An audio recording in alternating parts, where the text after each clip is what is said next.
Bien.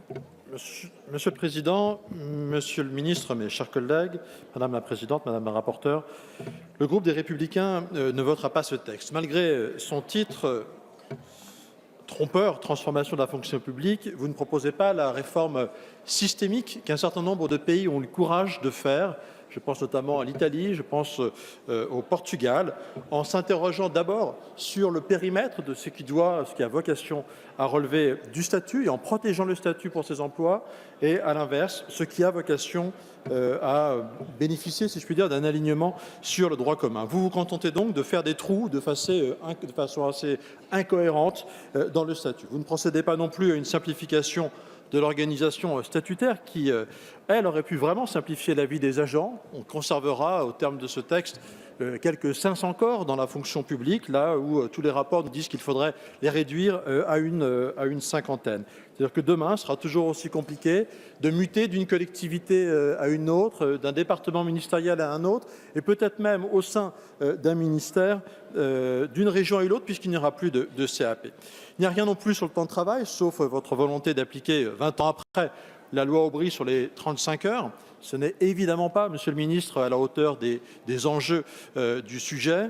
C'est la poursuite du renoncement qui vous a déjà conduit à abandonner tout objectif de réduction du nombre de fonctionnaires. Rien enfin sur le pouvoir d'achat des fonctionnaires. Là aussi, c'est un vrai sujet. Au lendemain de la crise des Gilets jaunes, on pouvait attendre du gouvernement qu'il cherche des réponses. Je vous rappelle que le pouvoir d'achat des fonctionnaires a baissé dans ce pays de 10% en 10 ans, et c'est surtout vrai pour les agents de catégorie C, pour lesquels les régimes indemnitaires n'ont pas permis de corriger cette baisse. Malheureusement, nous vous avons proposé des réponses. Vous n'avez même pas pris la peine de les examiner. En fait, votre texte se borne à deux évolutions.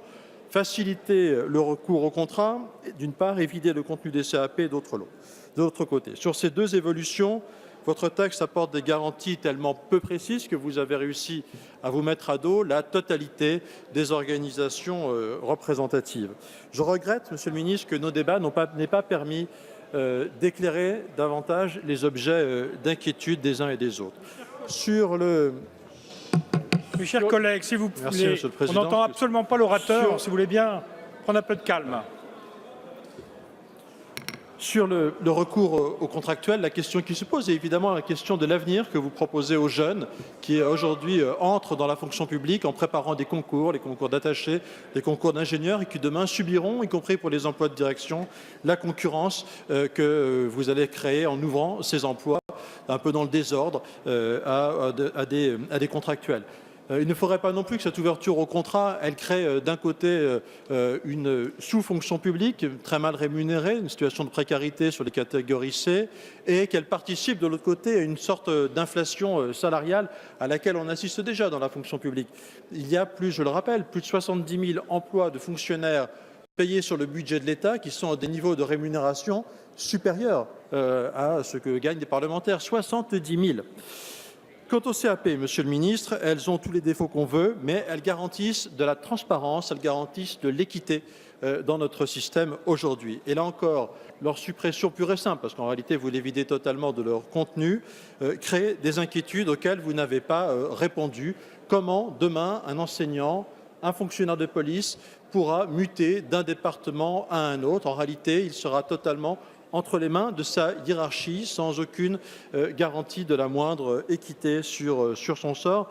C'est évidemment assez regrettable et vous n'avez pas apporté de réponse sur cette question. Alors évidemment, nous avons quand même quelques points de satisfaction. C'est celui notamment des apports sur la haute fonction publique, la déontologie de la haute fonction publique. Le groupe des Républicains s'est mobilisé depuis 2 ans sur ce sujet.